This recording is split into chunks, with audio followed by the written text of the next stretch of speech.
下嘅作家钟铁民从小出到北农国嘅黑片，受过多苦，不过人生嘅片痛都唔系伊对家乡过深嘅爱。持续过久嘅闽农反水库运动，无论系采地抗议游行，也算上台北去立法院抢面，都看得到以大量乡亲嘅声音。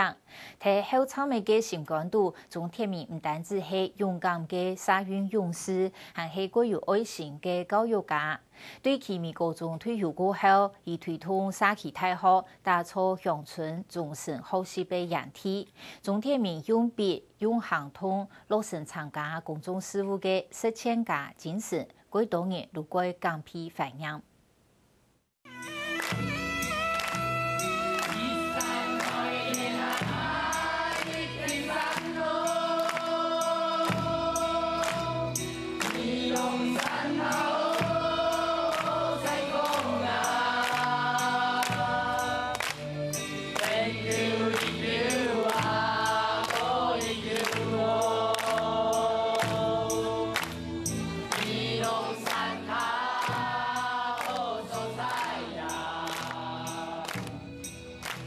我们生活在这个地方，最怕每一个人都是那么冷漠，不关心我们的环境。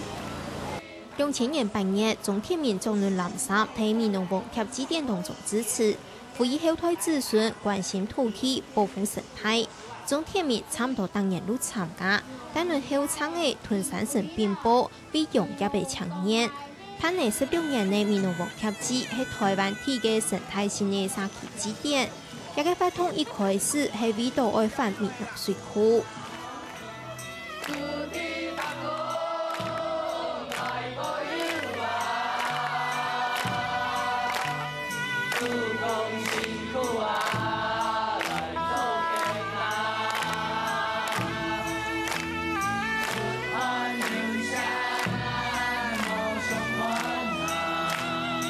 1993年，經濟部用開發南湖水源做理由，計劃睇闽農作水庫。闽農鄉親嘅反抗運動就按呢開始。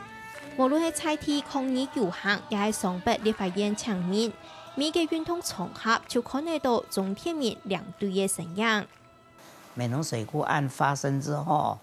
那麼讓很多鄉親，開始的時候是想借着水庫的新建，看能不能為闽農重新帶來一些契機轉變一種生活的形式。可是後來發現說，這樣的一個水庫的規劃，對我們闽農地區整個文化跟居民的生命安全都有很大的威脅的時候，那麼我們一些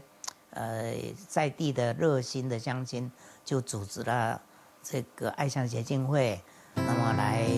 從事跟政府溝通的工作，就是希望能夠停止新建闽農水庫。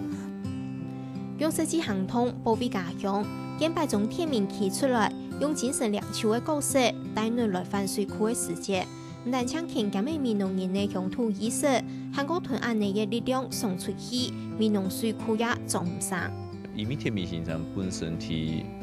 文化界嘅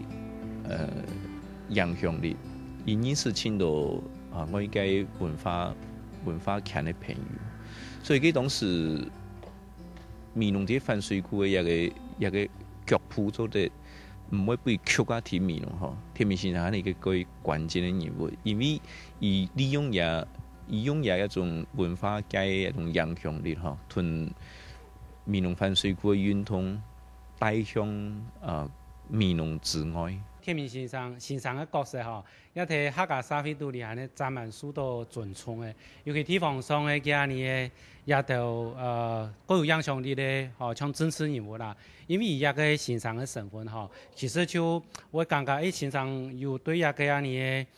水庫嗬有所質疑嘅事件嗬，其實對嘢呢態度嗬沒有前台嘅影響。雖然鐘鐵民一生人都因為北農國嘅係偏痛苦，唔過還係改善萬嘅做公眾事務，用文學家嘅風範為家鄉發聲，很想闽農人對土地、環境、生態嘅重視。可能一般人看天明先生，伊个身体没几好吼，不过孙家生命力的发挥哈，可以说是到达极致了哈。因为伊除了写作、写小说以外，伊从事社会的文化教育社会认同哈，大家伫个闽南有泛水区，像这些事情，每天明先生来讲，领导哈，带头来讲，这种泛水区可能都无可能有发挥安泰的功力哈。虽然讲伊身体看起来有18弱吼，伊平常也是一个文化几欠些人，但是伊遇到的太多个先用一个反水区的理念吼，伊明白起一提公共的这种立场的时间吼，我们他赶紧因为讲伊还是一个勇士啊，真是咱们勇敢的勇士啊。伊关心故乡的水库的问题。我们闽南泛水区的朋友有的会非常愤慨、非常激动，但是天明先生总是呢用一个妈妈用安尼口气吼，你讲安尼为嘛个无爱去个水库，安尼闽南人为嘛个坚持一个水库无去来土地用，他是用说服的那种口气，很理性的说服人家，甚至都你发现那些落太医呢，都安尼都开下去吼。一生应该不是看过天明先生开下去的事情，这个实在是让我热泪纵横啊！因为也心中呢有更深刻的爱。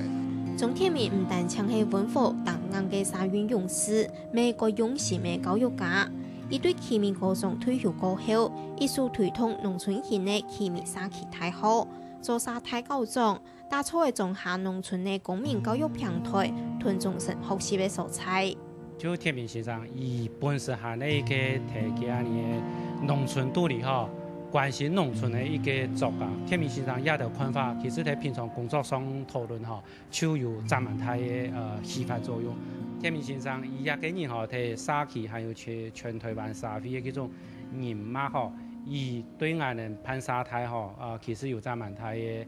幫助。伊其實承擔嘅佔蠻多嘅事情，就地方上一開始對沙其他一個東西並冇人了解，因為天明先生一次都企業後上嘅立場哦，請大家來聽述知識，有國泰幫助。長期關心閩南鄉土嘅鐘天明也冇停兵去，替客家語言傳承項打拼。主編嘅中小學鄉土教材愛嘅家鄉，國小模擬教材客家話。語言消失起來，文化就消失，甚至於客家族群意識都消失起來。愛客家人，我當然用客話講啊。我說公開場所，我哋要發言權，我哋要講話嘅權利嘅時候，我哋要尊，我哋嘅肢體，客家肢體，要尊重人自家客家語言。唔行喺公共場所以，客家語言講出來嘅時候冇人聽嘅時候，唔講嘅時候親像講啊，冇一種震動性啊，安尼時我哋語言當然就變成家庭語言嘛。